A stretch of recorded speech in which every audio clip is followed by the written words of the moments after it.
Eu vou começar com uma confissão meio feia. E nada mais justo do que começar o primeiro episódio desse podcast com uma confissão.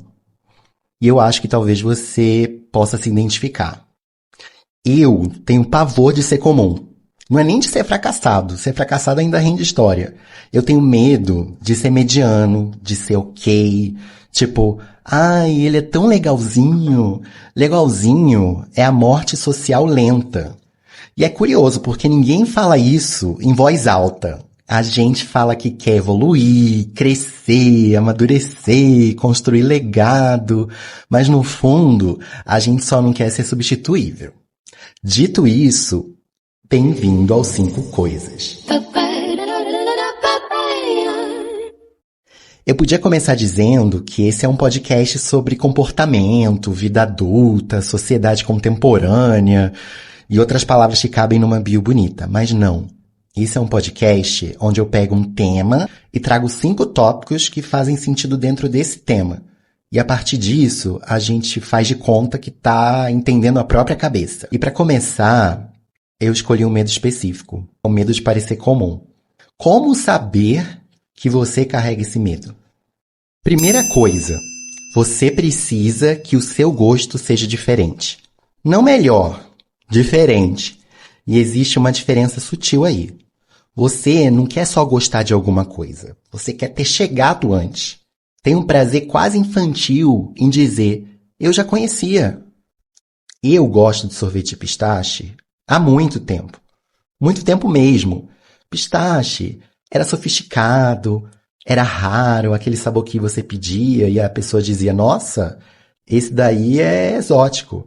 Era quase uma personalidade. A personalidade pistache. E o pistache tem história, tá? Não é qualquer coisa. Ele vem lá do Oriente Médio, especialmente do Irã, que durante décadas foi um dos maiores produtores do mundo. Uma coisa quase ancestral. Uma castanha com currículo. Glamurosa. E aí, como sempre, entram os Estados Unidos. A Califórnia. Produção em escala gigantesca, exportação dominando o mercado. E aí, quando você começa a produzir pistache, como se fosse milho, você precisa fazer o mundo inteiro consumir pistache. E aí começa sorvete de pistache, creme de pistache, pistache com chocolate, pistache crocante, mousse de pistache. Até a Virgínia lançou um perfume de pistache, se eu não me engano. E agora vem o Biscoff. Olha, eu como o Speculoos, que é um sabor de sorvete da São Paulo, há tempos. Tempos. Era meu sabor, minha escolha diferente. Quando eu falava, ninguém entendia ou sabia o que era aquilo. Um sorvete com sabor de um biscoito chamado Biscoff. Mas e agora? Agora é iogurte grego com Biscoff no TikTok, é receita com Biscoff, é sobremesa com Biscoff, é Biscoff pra cima, Biscoff pra baixo, Biscoff no supermercado. Até Burger King tá fazendo um sundae, se eu não me engano, com Biscoff. O Burger King. Quando o Burger King entra, acabou o nicho. E eu fico pensando, parem. Parem. Vocês não precisam gostar disso. Olha o nível da minha lógica. E percebe como não é sobre pistache, nem sobre Biscoff? É sobre perder exclusividade. É sobre deixar de ser pioneiro de coisas completamente irrelevantes. Agora tem uma coisa que é mais sutil e mais perigosa. Porque ela não aparece no sorvete. Ela aparece na conversa. Você está num grupo, alguém fala alguma coisa meio básica, meio rasa, meio óbvia, e você não consegue deixar passar. Você precisa sofisticar. Você precisa aprofundar, contextualizar, elevar o nível. E aí a gente vai para a segunda coisa. Você transforma opinião em performance. Não, você não só discorda, você constrói argumento. Você não diz, não gostei.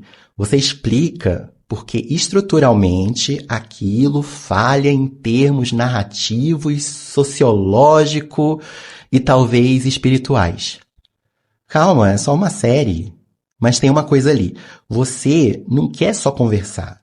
Você quer sair daquela roda com a aura de essa pessoa pensa diferente. A inteligência vira ferramenta de diferenciação social. Você não está defendendo um ponto, você está defendendo uma posição. E posição é diferente. Porque quando você transforma opinião em performance, você não está tentando entender. Você está tentando não parecer comum. Se alguém menciona um filme blockbuster qualquer, eu posso até gostar, mas eu fico tentado a dizer algo como: você já viu aquele filme tcheco dos anos 30 sobre a migração de vespas que criaram um novo ecossistema político no país? Esse filme nem precisa existir, mas eu com certeza assistiria. Porque existe realmente um prazer muito específico em parecer alguém que acessa coisas complexas. Não é que eu esteja mentindo, eu realmente gosto de coisas complexas. Mas às vezes eu percebo que eu não estou só apreciando, eu estou performando. Eu estou elevando a conversa a 1 centímetro acima do necessário. Porque se a conversa fica simples demais, eu fico simples junto, né? Terceira coisa, você não suporta que sua história seja comum. Vou começar aqui com uma cidade, Los Angeles. Primeira vez nos Estados Unidos, imigração americana, aquela coisa que todo mundo descreve como tensa. E aí sempre tem alguém que fala: nossa, quase fui barrado. Me fizeram 300 perguntas. Ah, foi desesperador. É quase um troféu de viagem adulta, sobreviver à imigração. E aí chegou a minha vez, né? O agente perguntou: por que você tá vindo? Aí eu falei: show da Madonna. Aí ele: é fã? E aí eu podia ter dito sim, mas não, eu disse: sou fã da Madonna há quase 30 anos. E eu nunca consegui ir num show dela. E aí agora eu tô realizando um sonho. Até aí tudo bem. Pouco dramático, mas aceitável. E aí ele pergunta: mas por que sozinho? E aí eu respondo: porque eu não conheço mais ninguém que seja fã da Madonna. Ele segurou uma risada e eu vi. E ele deu aquela expressão de ok, excêntrico. Carimbou, me liberou. E quando eu conto essa história, eu não conto assim. Passei na migração, deu tudo certo. Eu conto com a risadinha do agente. Eu conto com a conversa sobre 30 anos de devoção. Eu conto com o detalhe de eu estar sozinho, porque ninguém mais é fã. Se bem que uma amiga minha foi. Mas na hora eu acho que eu estava tão nervoso que, né, eu achei que fosse mais verossímil assumir a minha solidão no fã-clube brasileiro da Madonna. E é isso, a gente faz isso o tempo todo. Alguém fala: ai, o meu parto foi lindo, a maternidade estava decorada, e você sente uma necessidade quase involuntária de acrescentar: ah, o meu foi no dia em que alagou a cidade. Acabou a luz do hospital, os médicos estavam iluminando com lanterna.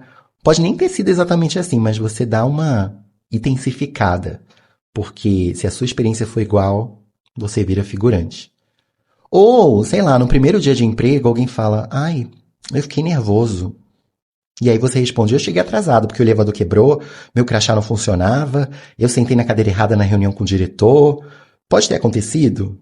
Pode, mas repara como a gente gosta de contar com um tempero extra.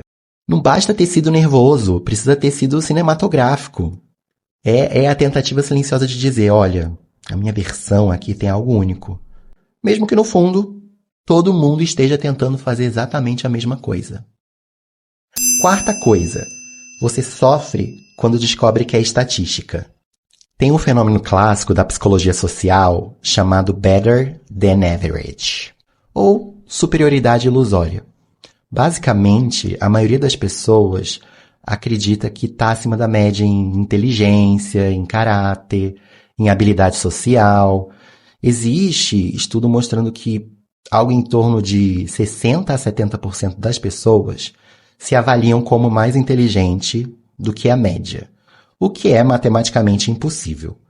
Mas é reconfortante, porque a gente vive com essa fantasia silenciosa de que está um pouquinho acima da curva.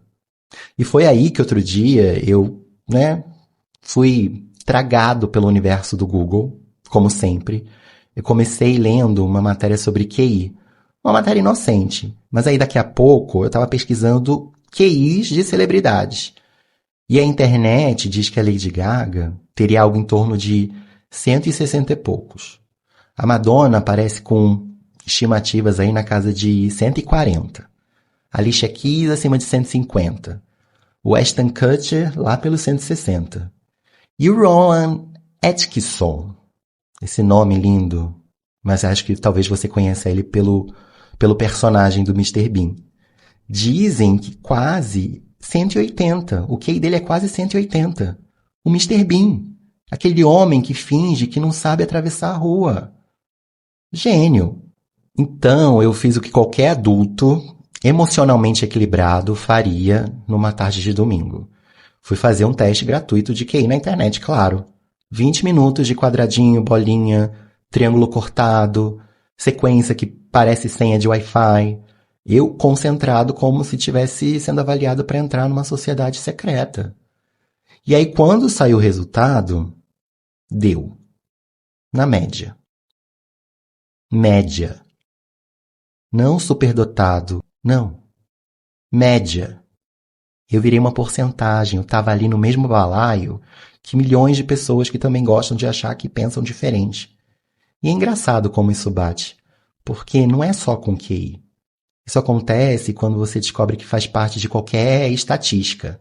Sabe golpe na internet? Que a sua tia, que a sua avó, enfim, que você lê uma matéria e pensa, gente, mas também, né, a pessoa clicou num link esquisito, você se sente acima da média da ingenuidade humana. Até o dia que quase cai num. Ou pior, até o dia em que cai, mesmo tomando cuidado, mesmo desconfiando, mesmo achando que você não é esse tipo de pessoa. E aí você percebe que não existe uma categoria especial chamada eu sou esperto demais para isso. Você está dentro da mesma probabilidade que todo mundo. E isso te estabiliza. Ou então nomes. Outro dia eu fui ver a lista de nomes mais comuns no Brasil. Você entra ali curioso. E aí você entra ali e descobre que seu nome está no top 10. Milhões de pessoas. Milhões. E aí você passa a vida inteira achando que o seu nome tem identidade. Presença, personalidade, ele está ali, compartilhado com um batalhão. E talvez boa parte dessas pessoas também tenha passado a vida inteira se sentindo singular. A mesma coisa com aniversário. Eu não sei você, mas quando eu estou em algum lugar e eu descubro que tem uma pessoa que faz aniversário no mesmo dia que eu, já me bate aquela sensação. Nossa Senhora, tanto dia para nascer teve que nascer logo no dia do meu aniversário?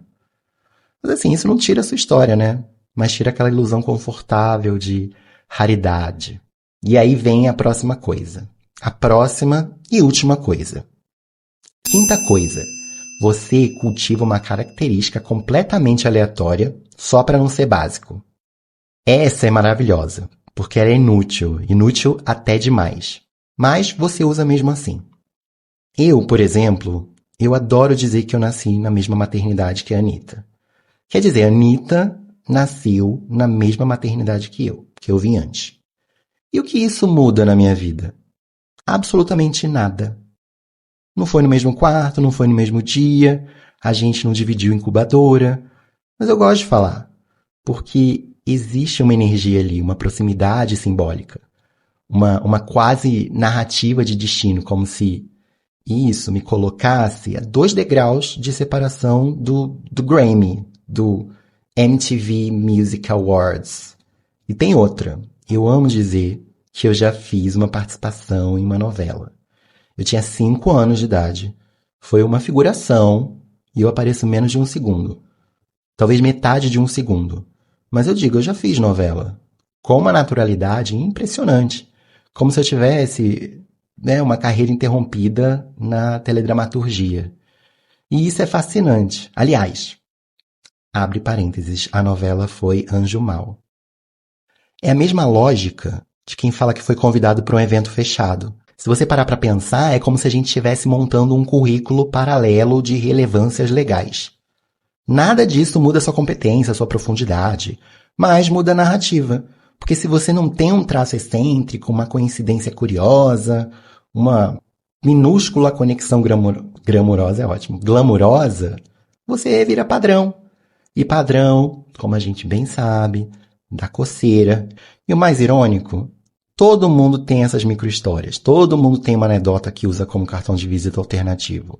E agora eu quero propor uma coisa. Me diz aí, Você gabaritou o bingo do pânico de ser comum? Se você marcou as 5 coisas, parabéns! Você é comum e apresenta exatamente as características mais comuns de quem tem medo de ser comum.